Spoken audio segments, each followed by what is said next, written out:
Você se reunir com um amigo para contar a tristeza não dá certo não. Então você tem pelo menos que mentir para o caboclo querer ser você. Então a gente vai contar uma mentira. Vamos ter um papo de mentira aqui agora no jornal. Então a gente fazer de conta que é mentira as coisas verdadeiras, né, não? Efigênio, me conte aí como é que começou a sua história dentro da literatura. Pois é, já se vão, o rapaz que eu digo é ele, você é mulher. Já se vão o quê? 11 anos, de 11 a 12 anos, onde eu escrevi o primeiro livro, que é esse aqui, é o Eita Gota. Que eu já li, inclusive, muito bom. Muito obrigado. E aí o Eita Gota começou por uma necessidade, né? Eu trabalhava na revista Nordeste, em João Pessoa, e a gente ficava no cume da ladeira da Borborema, que é uma ladeira íngreme, lá no Varadouro. Eu vi a cena do primeiro capítulo, que era uma mulher muito gorda, ela subindo aquela ladeira, arfando.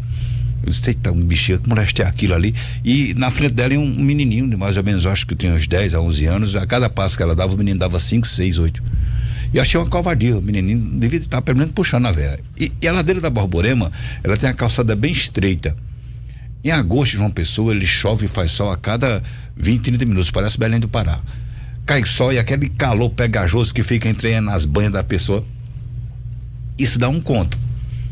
E como eu estava para me afastar da empresa por um período, eu estava meio que perdido ainda. Então, quando eu vi a cena, eu criei o capítulo da peleja, que era para participar de um conto, de um concurso de contos sobre a capital João Pessoa.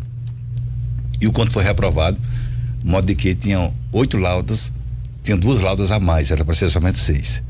E aí um amigo meu olhou, leu o conto e disse, rapaz, esse povo não tem casa não? Foi quando eu imaginei eles voltando para Monteiro, dentro da Veraneio. Então, nasceu aí o Eita Gota, uma viagem paraibana, que já está na 4ª edição. Então quer dizer que o Eita Gota é uma experiência verídica, né? O início é verdadeiro, né? E depois, o resto é a imaginação. O resto, se a gente quiser que seja verdadeiro, é porque existe isso, né? Rapaz, não é mentira não, então você não discute com quem diz que não é mentira. Mas muitos fatos, sabe? Por exemplo, quando você chega dentro do Eita Gota, você passa pelas cidades, as cidades são reais, né? A história das cidades são reais. O que está dentro da Veraneio é aquilo que acontece dentro dos alternativos.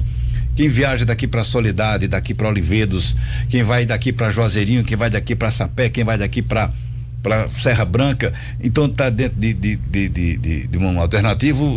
Primeira coisa que ele vê é o motorista, né? Que além de ser fabuloso é gabola. Vocês sabem o que é gabola, né? Eu não. Pois gabola é aquele cabo que conta vantagem e riba das coisas das mulheres, né? Rapaz, eu namorei com fulana de tal e não namorou, mas disse que namorou. Então geralmente a gente, no meu tempo era gabola, era isso, era o cara que conta muita vantagem pra si, não é um fabuloso. Então é aquele cara que é mulherengo, motorista, de todo motorista alternativo, e sem exceção, ele no mínimo ele tem uma rabisaca pra uma anágua desatenciosa de uma passageira no centro do carro. Então essa história conta. Então conta, é uma história que é bem amarrada. E interessante foi para mim essa história porque eu estava querendo voltar ao Cariri, né? Eu nasci em Monteiro, meu pai era agente fiscal, a gente andou o estado todo. Eu tive pouco tempo em Monteiro. Eu fui, como ela fez nascer, né? Soltei 2 bufas lá e vim-se embora. Mas aí eu estava querendo retornar a Monteiro e retornei com Eita Gota. Então o livro para mim e para todo mundo que lê é um retorno às origens. Efigênio, Eita Gota, né? Eu já li, inclusive, é muito rico em detalhes. Como é que é fazer tudo isso? Porque a gente lendo, né, o livro, você fechar o olho em um segundo ali, você consegue imaginar toda aquela cena. Como é que o escritor, ele trabalha nesse sentido para transferir a imaginação, levar o leitor a viver aquela cena? Como é esse processo?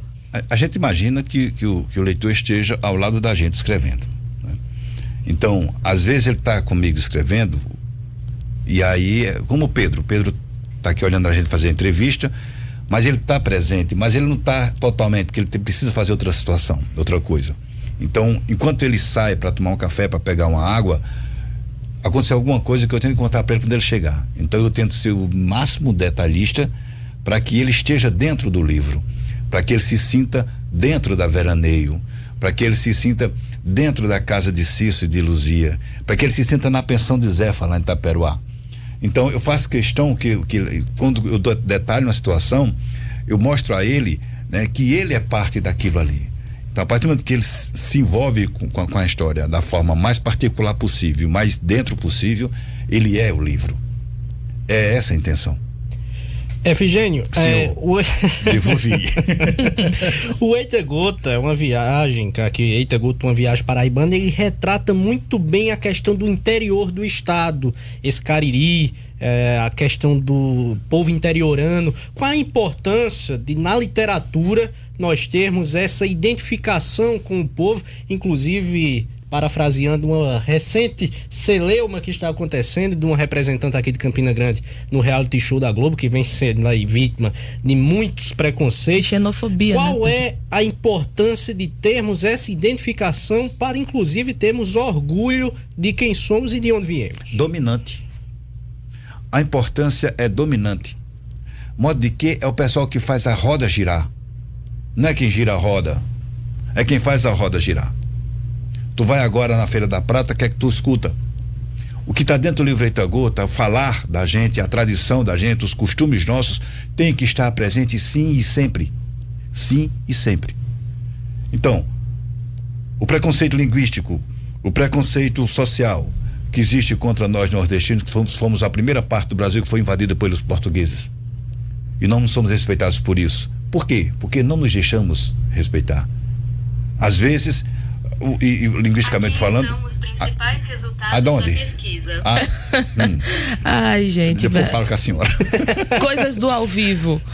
Então quando o povo do interior, não só o povo do interior, mas o povo, aquele que fala e que produz a fala, é dominante, tem que ser dominante. A gente não tem que baixar para outro cara dizer, olha, titia Amélia, quanto tempo, como o Roberto Carlos canta, a gente adorava isso, né?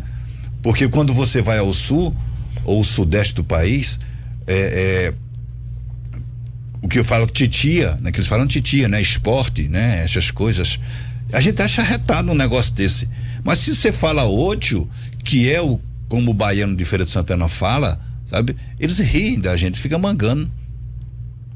Eu não entendo, o titi é bacana, mas o ódio não é o mesmo CH, o do som, entendeu? Então a gente tem que parar com isso, a gente tem que, essa moça, eu não acompanho esse negócio de como é o nome? Reality show? Essas coisas, não acompanho, mas eu acho que essa moça, ela tem que segurar a tampa da taboca mesmo, sabe? Mas eu acho que a grande discussão que o Pedro suscitou aqui é isso mesmo, é que ela está se sentindo acuada. Ela é a única, vamos dizer assim, entre aspas, diferente dentre outros 16 participantes. Talvez ela seja a única autêntica. Aí é que tá, né? Pra ela já bateu na tecla de que, tipo, eu sou autêntica, eu sou assim, esse é o meu Nordeste, é a minha Paraíba.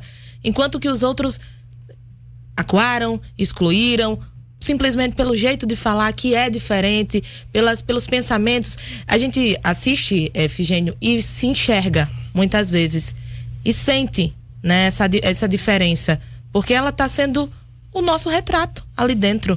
E ver um paraibano, um nordestino figurar em locais de tanta audiência nem sempre acontece, e quando acontece a gente consegue sentir esse preconceito de uma forma mais forte. Mas que existe há muito tempo. A própria Rede Globo é parte interessada nisso e culpada nisso. Olha, houve um tempo que fizeram uma filmagem lá em Cabaceira de uma novela ambientada nos anos 20. Agora. Se eu não estou enganado, Acima do Céu, alguma coisa assim. Se eu não me engano, assim. Pois é. Onde um caboclo era enterrado dentro de uma rede. Então saiu o cortejo fúnebre com o caboclo dentro de uma rede, como se fôssemos 1912. Como se fôssemos 1917. Gente, Cabaceiras é uma cidade cinematográfica. Quantos filmes já foram realizados em Cabaceiras e o cara trazer para 2020, 2019, 2020 um caboclo ser enterrado dentro de uma rede? Não existe mais isso. Nem os caixões de São Vicente já existiam naquela época, e mesmo assim não enterram numa rede. Quer dizer, eles deturpam, né? Agora, tem audiência? Tem, a emissora principal do país mas tratar a cultura com respeito, tratar a gente como a gente é. E na questão linguística, Pedro e Bruna, interessante que o maior poeta da língua portuguesa, Camões, né? Como é que Camões falava? Camões falava muito próximo ao mirandês, que é uma área de Portugal, onde porque Portugal tem 2 idiomas oficiais, o português e o mirandês. Então ele falava como a gente, lá em Riba, Oxente, modo de que, né? E aí, que é muito próximo à Espanha, eles falavam desse jeito. o maior poeta da língua portuguesa fala como o nordestino fala. Mas nós que somos os faladores errados, o que é falar certo? O que é falar certo? Vamos lá, eu não sei falar de jeito nenhum, mas você diz que o Campinense é o melhor time do mundo, eu dou assim. O que é que vocês entendem? Que é? É mentira, mas é. Não é? Então, quando eu dou por legal, eu estou afirmando. Então, comunicação é o que se entende, não o que se diz. Então, e acho que vale a necessidade de tentar também compreender, né? Da forma como a gente vai para outros locais do país, onde o dialeto é diferente, porque o país, a gente fala a língua portuguesa, mas a língua portuguesa em diferentes sentidos, né? São vários dialetos. O que a gente fala aqui nem sempre é o que é falado no sul, nem sempre o que é falado em outras regiões, mas a gente consegue compreender e vai dar intenção, né, de quem tá ali naquela conversa querer compreender ou querer excluir. Pois é, aí a pergunta que se faz é, lá nesse canto aí que vocês falaram, se tiver uma gaúcha de garagem, de galpão, aquelas do CTG, que é o Centro de Tradições Gaúchas, se tiver um gaúcho lá, que falarem como eles falam, e aí? Será que é o mesmo comportamento? Se o mineiro do Zuai, lá de Varginha, tiver lá, é a mesma coisa. O pessoal de Piracicaba, que o pessoal de Piracicaba, o dialeto deles virou não sei o que, imaterial, bem imaterial, né? Então, eles usarem dessa forma? Não, tudo a culpa porque sermos a pessoa que não votou totalmente no presidente que eles queriam que votasse, né? Então passa tudo por aí. A gente, não, esse cara como se diz, é neurótico. Não, neurótico não. Essa questão de neurose não é questão de entender o quanto a gente vem levando lapada de nós mesmos. De nós mesmos. A gente elege um monte de deputado para quê? 12 deputados paraibanos federais fazem o quê pela Paraíba exatamente? Todos os deputados nordestinos fazem o quê pelo Nordeste exatamente? Além de, obviamente, querer aumentar os seus currais. Então, se aqui do Nordeste já começou dessa forma, por que a capital do Brasil saiu de Salvador? Por que foi para o Rio? Porque está em Brasília. Por que foi para o Rio? Será que Recife e Salvador não dava certo? Fortaleza não dava certo? Não vou nem botar a melhor cidade do mundo, que é Campina Grande, não vou nem botar. Porque se botar é covardia. Exatamente. Se botar Campina Grande, é covardia. Então, pronto, começa por aí. Então, eu acho que é besteira, sabe, esse negócio de preconceito. Preconceito, pelo amor de Deus, não vou nem dizer o resto. Mas assim, viva a sua vida, seja autêntico, seja você mesmo, da forma como você é, fale como você fala. Eu fui tomar posse quando fui tomar posse na Academia de Letras, eu fui tomar posse na cadeira 18. E o meu discurso foi tudo em cima daquilo que eu escrevo. Nesse exato momento eu tomo posse na cadeira 18, poico no jogo do bicho. Então já. Porque não é que eu queira ser diferente, né? Eu só estou querendo reproduzir a fala do meu povo, para que não morra, para que a tradição não morra, para aquilo que meu avô falava não morra, os seus avós, seus bisavós, as histórias vocês escutam, porque não é falar errado, gente, é o jeito deles falar. E você entende. E é verdadeiro. Entendeu? Então é isso. O meu livro, olha o título desse livro. Eita Gota, é um tema nosso. Sinhá Felícia. Sinhá Felícia. Se fosse naquela coisa bem bacana, né? Você bota uma jaqueta Lee, tem que ser Lee, né? E aí bota um tênis Woodstock, tá? E fala Sinhá Felícia. Pra que molesta isso? Sinhá Felícia, que era assim que ele chamava com ela. E é assim que a música diz, e é assim que eu danço, e é assim que eu vivo, e é assim que eu recordo. Vou tomar uma lapada aqui. Pode ficar à vontade. Eita Gota foi só o pontapé, vieram aí outras obras. Eu queria que você contasse para o nosso ouvinte que está agora sintonizando na Campina FM. Bicho bom da gota. Tá, um cafezinho, né? Você contasse pra gente um pouquinho mais do seu trabalho, das suas obras. Vamos lá. A primeira peleja aconteceu com Eita Gota. E aí foi interessante que eu fiz pela Universidade Federal da Paraíba. E aí eu fiz um livro sem nenhum tipo de revisão. E o livro foram 300 cópias, eu doei todas as cópias. E fazia o seguinte, eu chegava nos ônibus, andava, e eu morava em João Pessoa à época, E deixava nos ônibus e corria, e deixava lá, nos bancos de praça, e dizia: o livro do senhor, isso é meu não. E assim foi. Então em 2 meses acabaram, né? Aí eu fiz uma segunda edição. Eu nem sabia o que era para ser primeira reimpressão, fiz a segunda edição. E ao fazer a segunda edição, assim, eu vendi 3 livros. Aí foi bacana, né? Aí vendi 3 livros. E aí, o primeiro livro que eu vendi foi aqui em Campina Grande, lá naquele canto, antes era Boulevard. E aí eu fui apresentar o livro lá em Patos. Eu morei muito tempo em Patos, num evento onde tinham professores da UEPB, inclusive o professor Arão. Foi meu professor. Pronto, professor Arão de Areia. 13 anos, Maria do céu, um pecado da gota, mas o bichinho é gente boa, tem um cabelo bom. E aí ele eu sei que o senhor é 13 anos, super, né? E aí quando eu fui apresentar o livro sem óculos, cego, sabe, chega, deu um trupicão, eu fiz: eita gota, era o nome do livro. E ele gostou do livro e convidou para que eu fosse para a UEPB. Na UEPB foi feita a 3ª edição, e aí a gente fez o meu segundo livro, chama-se Cício de Luzia, que é, digamos assim, o meu carro-chefe. O Cício de Luzia, ele teve no vestibular de 2000 e ECA, antes de 2014, depois de 2012. Ele teve no vestibular de 2013, ele está em várias salas de aulas do Brasil ainda hoje, mesmo depois do vestibular, 8 anos depois do vestibular. Ele está sendo estudado em universidades da Argentina e é traduzido para o inglês. Isso que eu ia falar, né? Foi eu achei isso fantástico, né? Pois a tradução de Cício de Luzia, uma obra nossa, nordestina, para o inglês. Eu queria que você contasse também sobre esse assunto. Rapaz, foi uma peleja da gota, graças a uma moça chamada Kaline Brasil, daqui de Campina Grande, professora do IF, formada pela UEPB, a professora Karine Soares, que é fantástica, sabe, que teve lá a tradução é toda de Kaline. A professora Karine, que é de letras, que deu um apoio fantástico a mim nessa situação, inclusive fez o prefácio maravilhoso. A professora Viviane Alves, também daqui de Campina Grande. Então o pessoal da UEPB é maravilhoso, o pessoal de letras, né? E eu estava nos Estados Unidos na época que ela estava fazendo o livro, e ela ligava para mim, né? Ela é crente que eu sabia das coisas, né? Olha, senhor Virgínio, eu terminei o primeiro capítulo, eu vou mandar pro senhor. Eu disse: mande, filho, agora mande traduzido, que eu não entendo por inglês não.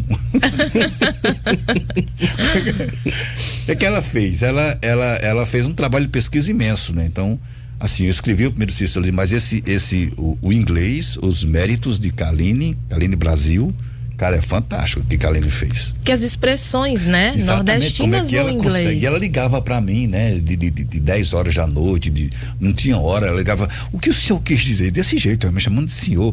Ainda bem que eu tava no outro lado do Atlântico. O que é que você quis dizer com isso aqui? E isso aqui, porque a música, tem muita música no livro, ela tinha que fazer outra letra de música para dar entonação, né? Isso tudo, caramba, num espaço de 1 ano. E faltou verba, a gente teve que dar uma pausa no trabalho. E ela sempre ali, sabe? Cara, foi fantástico. Eu acho que vocês podiam uma vez dar uma conversada com a professora Kaline, que tem outros livros também interessantes sobre autismo, inclusive. Já fica aqui o convite para a professora Kaline para contar um pouquinho do trabalho dela, com toda certeza. O trabalho dela foi fantástico. E aí, como é que você traduz o Axente? Não traduz, né? A gente traduz a geografia, a gente leva a geografia, a gente leva a nossa história, a gente leva o nosso modo de viver, mas a gente coloca palavras como macambira e diz a eles que macambira é uma palavra nossa. Por exemplo, há um capítulo chamado Toco, Pitoco e Catoco. Como o bicho isso vai ficar em inglês? Ficou assim: Toco, Pitoco and Catoco. Efigênio, oi. A nossa enquete de hoje que a gente lançou é sobre a importância da leitura. E infelizmente, mas aí a gente fala entendendo que no mundo de hoje, infelizmente, a propriedade, a maior responsabilidade é de se manter, né, de trazer os proventos para dentro de casa, não permitem que as pessoas, os nossos ouvintes, mas que a população em geral leia tanto. Qual a importância do Senhor, sei que o senhor não do Senhor você é Paula, viu? para que a leitura na sociedade, a gente, como eu bem falei no início do jornal, consumimos muito textos de redes sociais, porque é meio que aquilo que dá para ler, textos pequenos, pela velocidade do tempo, né? Resumidíssimos de portais de notícias, uma notícia que já é curta, eles, como bem falava Lenildo Ferreira, eles agora resumem ainda mais no primeiro parágrafo. Sim. Então, qual a importância da leitura para a sociedade? Uma leitura como uma leitura de um livro seu, tanto regionalista, mas de todos os fatores, para que enriqueça as pessoas e enriqueça, inclusive, a questão tino-cultural dessas pessoas. Pois a leitura serve justamente para isso, né? Para enriquecer o intelecto das pessoas. Você não pode viver rádio 24 horas, ou 26, ou 21 o tempo todo. Você vai chegar um tempo, você vai ter que desligar, vai ter que viver você. Não, eu quero ser Pedro. Poxa, eu vou colocar minha camisa do 13, eu vou lá ver Marcelinho Paraíba treinando o time, e vou gritar, e vou xingar, e vou fazer. Mas eu quero ser o Pedro. Eu quero ser a Bruna, quero ser o compadre aí que não decorei o nome dele. Railson. Eu quero ser Railson, eu botar. Então, tem que ter esse tempo para você. Você não pode ser só profissional o tempo todo, o tempo inteiro. E o livro ajuda muito isso, né? Não é que ele te transporta para outro canto, mas ele te dá outras possibilidades. Ele te dá outras viagens, ele te dá outros passageiros ao teu lado. Ele te dá a possibilidade, a chance de conhecer outros locais. Mas a gente tem um problema no Brasil, que o livro ainda é muito caro no Brasil, é caríssimo. Para você ter ideia, para se fazer um livro desse, o autor, e olha que eu já tenho 11 anos de estrada, não é fácil você fazer um livro, né? Tem um custo muito alto, que não depende, e principalmente eu não entendi que como durante a pandemia, onde nada funcionou, tudo aumentou, você vai fazer o livro que ele custava R$5.000, passa para ser 8, modo de quê? Né? Qual o critério? Não, mas aí sempre alguém aumentou antes da pessoa próxima a você. Então, ler um livro, ele te leva só tem um livro que não presta, eu não recomendo a ninguém, é aquele que você não leu, é o livro fechado, esse não vale pra nada. Mas você pegar um livro assim, que é isso aí, de repente olha pronto, Prata Paraíba, aí olha, gente, eu conheço alguém da Prata, vou ver se essa pessoa tá no livro. E aí você vai, né? Ele te ensina, ele te leva para outros locais. Aí tem a situação de, não, mas o livro é muito caro, realmente, tem livros caros, né? Mas tem livros baratos, tem livros de graça. Por exemplo, a editora da Universidade Estadual da Paraíba, do EPB, ela tem o site do epb.uepb.edu.br, onde você baixa quase todos os livros da UEPB gratuitamente. E tem um livro aqui que eu quero deixar para vocês, que é o Chão dos Esquecidos, que é um livro sobre a professora Luz Ramalho, que é fantástico, do professor Diógenes Maciel, que foi um dos organizadores. Chão dos Esquecidos, você vai lá, baixa gratuitamente, lê quantas vezes quiser, manda para todo mundo. Então a UEPB está fazendo essa desde o tempo do professor Rangel, e agora a professora Célia, que a UEPB vem fazendo essa situação. Então, assim, eu acho que o livro, sabe, ele te devolve ao lugar onde você sempre quis estar, que é fora daqui. O Efigênio, e fazer literatura num país, o Brasil é muito rico, culturalmente falando, né? Campina Grande é riquíssima em cultura, mas nem sempre se valoriza aquilo que a gente tem, né? Mas às vezes o pessoal de fora do país valoriza muito mais do que a gente mesmo. Como, eu vou te perguntar, não sei se alguém já lhe fez essa pergunta, você é feliz com aquilo que você faz? Eu sou. Talvez eu não seja completo, talvez eu não seja inteiro, talvez esteja faltando alguma coisa, mas eu sou feliz sim. A minha literatura, ela alcançou vários lugares, mas existem lugares na Paraíba onde eu não existo. Por exemplo, João Pessoa. Eu não existo em João Pessoa, ninguém sabe quem é Efigênio Moura de João Pessoa. Aqui em Campina Grande, eu acho que até minha Flica ajudou muito também. Eu estava ouvindo a Yasmin falando, e a Flica é maravilhosa. Então, o fato de você estar em sala de aula, eu sempre procuro estar em sala de aula com os alunos. Muitos dos alunos que estudaram Cícero Luziano no vestibular hoje são professores, então já levam o livro. Então, há uma felicidade, sim, em mim escrever aquilo que eu gosto, que é sobre a região onde eu nasci, que é o Cariri, da Paraíba. Estou me aventurando, fazendo um livro em inglês. Eu escrevi em português, outra pessoa vai traduzir. Onde foge totalmente da minha forma de escrever, que é o nosso falar, a questão da tradição, etc. Mas é uma felicidade, sim, em fazer aquilo que eu gosto. Agora, com relação a locais fechados, eu vou citar Pernambuco. Se você não fizer uma apoteose a Recife, você não acontece em Recife. né? Se você não for um cidadão recifense, se você não deu uma babada, não for xeleléu de Recife, você não acontece. Eles são muito fechados, muito barristas, os recifenses. São os desafios. São desafios. Ou você muda o seu jeito de ser, ou você dança o frevo deles com sombrinho e tudo, ou você não entra por lá, não. Você passa por lá, mas você não entra, você não chega no circuito. Entendo perfeitamente. Tá aí, Pedro Pereira, os nossos ouvintes comentando aqui através do nosso WhatsApp 99111-1805 que a conversa com o Efigênio tá boa, mas a gente vai para um intervalo? Exatamente, a conversa tá tão boa que a gente vai para o intervalo e volta já com mais Efigênio Moura aqui no Jornal Integração deste sábado, 7h48. O Efigênio Moura, deixa eu só pedir pro Railson baixar um beijinho um pouquinho. Aí sim, vamos continuar o nosso bate-papo com o Efigênio. Pedro Pereira, as histórias do intervalo aqui estavam boas, hein? Estavam, inclusive, ouvintes da Campina FM, nós descobrimos aqui no intervalo que o Efigênio Moura trabalhou aqui na Campina FM. Como é que foi essa experiência, Efigênio? Conta pra gente. Foi uma coisa maravilhosa, sabe? Passar na Campina FM sempre é maravilhoso, seja como for, né? Sempre é maravilhoso. E aí, rapaz, nem me lembro o tempo, não. Não é bom a gente dizer usando, não, pra não fazer essa entrega, né? Pra não denunciar, pra não integrar. Aí é o seguinte, eu trabalhava quando a Campina estava começando a vir para aqui, para esse prédio. Antes era no prédio onde hoje é outra rádio. E aí era Orlando, que era o controlista, né? E eu fazia aquele programa às 4h da manhã, Desperta Campina, né? Isso. Pois bem. E eu vindo de Patos, né? Mais interior ainda, matutão todo, e trabalhava junto fazia esse programa de manhã. Você falou da Pão Nosso, eu disse, poxa, o Pão Nosso, eu já fazia o merchandising da Pão Nosso.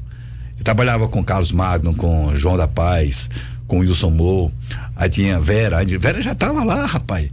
Acho que ela nasceu pregada ali. O parto dela foi naquela cadeira. Como é o nome daquele menino que eu gosto dele? Gilberto estava estudando ainda, né?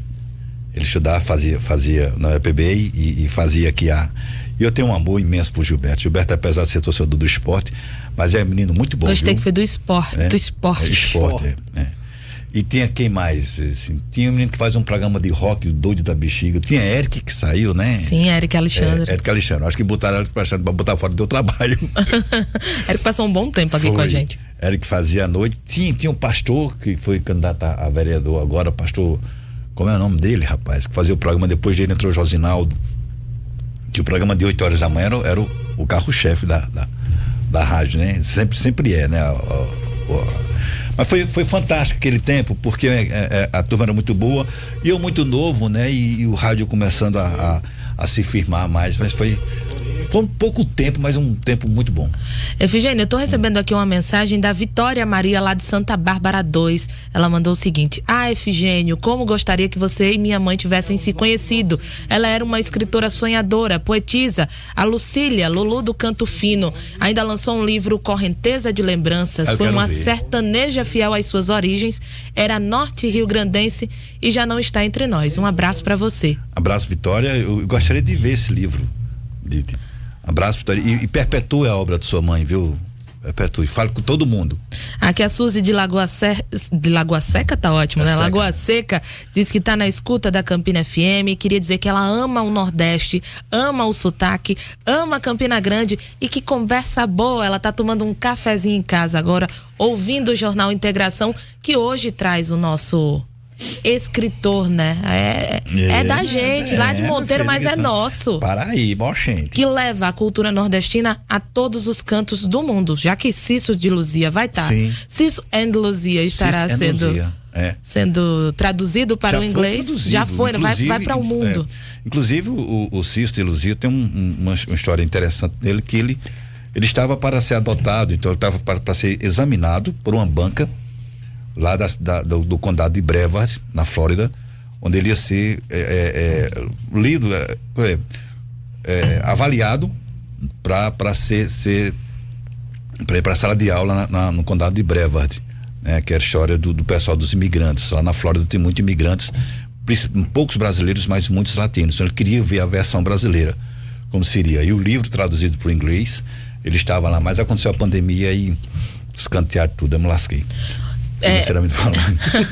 A gente vai falar sobre o financeiro daqui a pouquinho, Efigênio, mas agora eu queria que você falasse sobre Se Afiliça, uma das suas obras, né, baseada aí numa música que eu acho que todo nordestino que se preze já ouviu Se Afiliça, e aí eu queria que você recitasse um dos capítulos para o nosso ouvinte que ainda não conhece a obra de Efigênio Moura entender da importância e da grandiosidade desse poeta, desse escritor para Campina Grande, para Monteiro, para Paraíba. Se Afiliça é uma música de Bira Marcolino e de Fátima Marcolino, que são filhos de Zé Marcolino, que fez Sala de Reboco, que é um dos grandes compositores do Nordeste brasileiro. E esses meninos fizeram essa maravilha chamada Se Afiliça, que fala de Se Afiliça sobre uma lembrança. Então o livro, ele fala sobre algo abstrato, que é a saudade e a lembrança. E o livro ele veio a calhar porque ele foi lançado em abril do ano passado, em meio à pandemia, e como não houve São João, o livro tornou-se um São João de papel. Porque toda a recordação de São João você tem dentro do Se Afiliça, de acordo com a música. O livro, ele vai falando trecho a trecho da música. Por exemplo, tem um trecho onde ele fala o seguinte: cadê a lenha da fogueira, Se Afiliça? Cadê o milho pra assar? Cadê aquele teu vestidinho de chita que tu vestia para dançar? Então, quando eu pego aqui, cadê a lenha da fogueira, tem um capítulo lenha para o fogo. Aí, cadê o milho? Tem um capítulo do milho. E no capítulo do vestidinho da chita, tem também um capítulo do vestidinho da chita. E tem esse trecho. Uma maravilha. Então Felícia vai provar o vestido de chita, né? Chita azulada com flores vermelhas estampadas, aparecendo o pedúnculo verde, folhinhas da mesma cor, tamanho P com as seguintes medidas: busto 84 centímetros, cintura 63, altura do ombro até a cintura 42 centímetros e comprimento de saia 36 centímetros. A gola quadrada, mangas curtas, toda circundada com babado de cambraia. A costureira diz: toma, Felícia, vai no quarto provar. Felícia tomou o vestido nas mãos e primeiro o apertou e depois o levou às narinas, e ali ficou cheirando e cheirando, fechou os olhos e de olhos fechados entrou em êxtase. Foi ao quarto indicado por Tonha, vestiu o vestido e naquele momento ela entrou em êxtase pela segunda vez em instantes. No momento em que a chita tocou sua pele alvinha, ela se sentiu livre. Ela sentiu cada cheiro das rodagens que tomavam banho de sol na vida de todos os sertões. Era o feijão canivetando junto a si, os capuchos de algodão se explodindo ao espiar do sol, as vargens pipocando, estalando, dando respostas. Era a vida sendo ela mesma, vida em pessoa. Felícia, ao sentir-se o vestido no seu entorno, mostrando parte das coxas e joelhos inteiros, vestia-se de terra. Ela se sentia todas as nordestinas em suas purezas, proezas, asperezas e certezas, com suas mãos que vivem puxando o rabo da lida sem se deixar cair. Ela se sentia o imenso Nordeste dentro daquele vestido, cada balãozinho, cada bandeira, cada fogueira acesa, cada fogo inocente, cada plantar e alimentar, cada boiar e cada versejar. A peça de roupa marcolinizava o seu sonhar. Era o vestidinho de chita que ela usaria para dançar.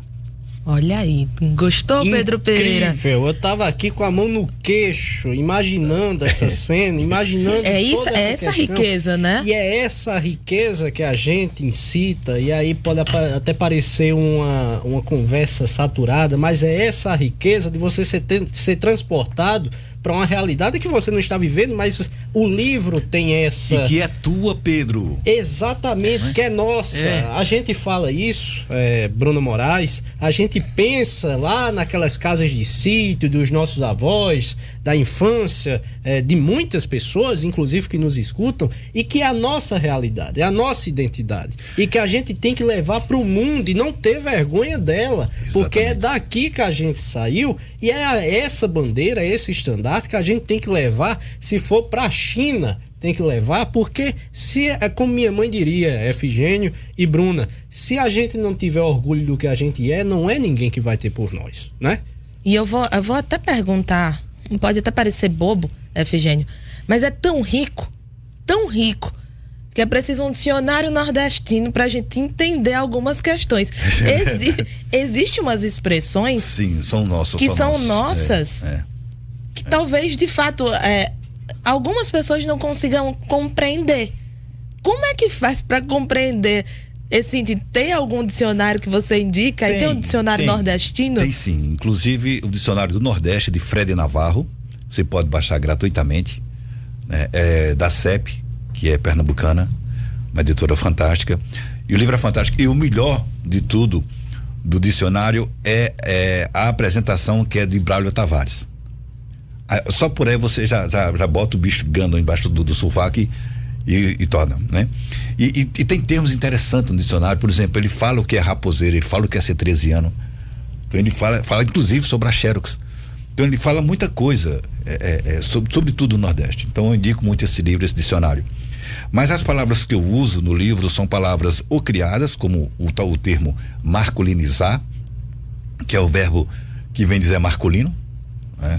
Através das músicas, e muitos que eu escuto, porque a visão que a gente tem de sítio é do matuto. É um termo que eu não gosto de usar, o matuto, né? Porque quando se usa matuto, eles querem usar um termo pejorativo. Na verdade, o matuto é uma pessoa muito inteligente, que tem de história de matuto inteligente.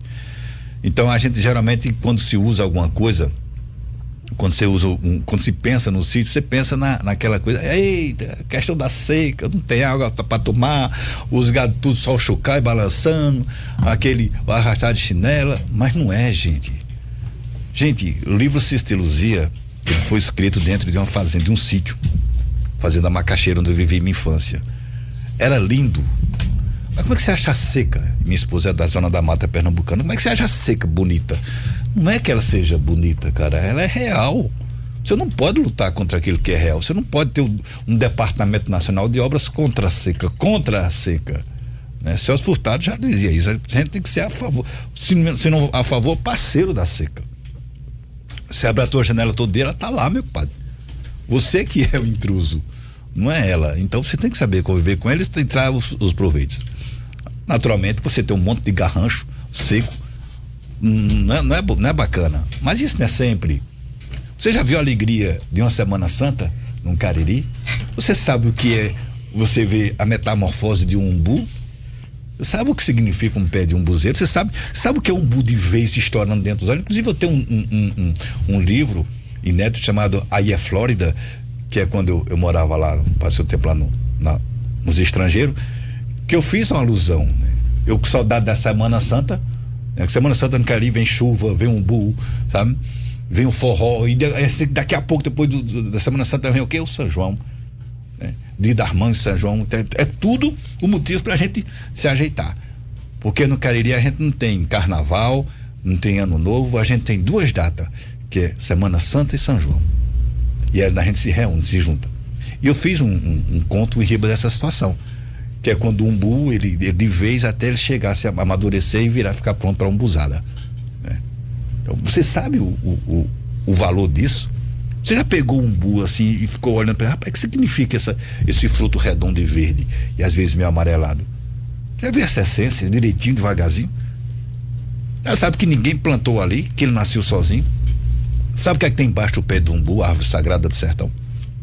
O quanto de sede ele não matou? Então a gente tem que começar a olhar essas coisas mais devagar, sabe, Pedro? Sabe, Bruninha? Tem que olhar isso mais devagarzinho, não tem esse fechame todo de ficar feito o desespero das motos quando o sinal abre, não. Pra quê? Pra daqui a pouco parar no outro. Pra que isso tudo? Então, viver intensamente, viver cada momento. Exatamente, né?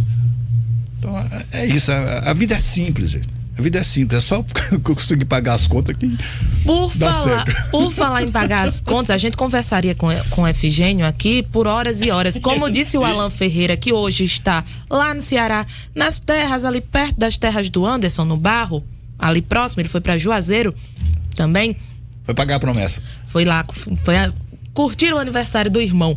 Mas ele dizia que pro Efigênio tem que ser no mínimo uns 2 programas pra gente conversar e falar da vida, e a gente bateria um papo aqui por horas e horas. Mas só pra encerrar, precisa pagar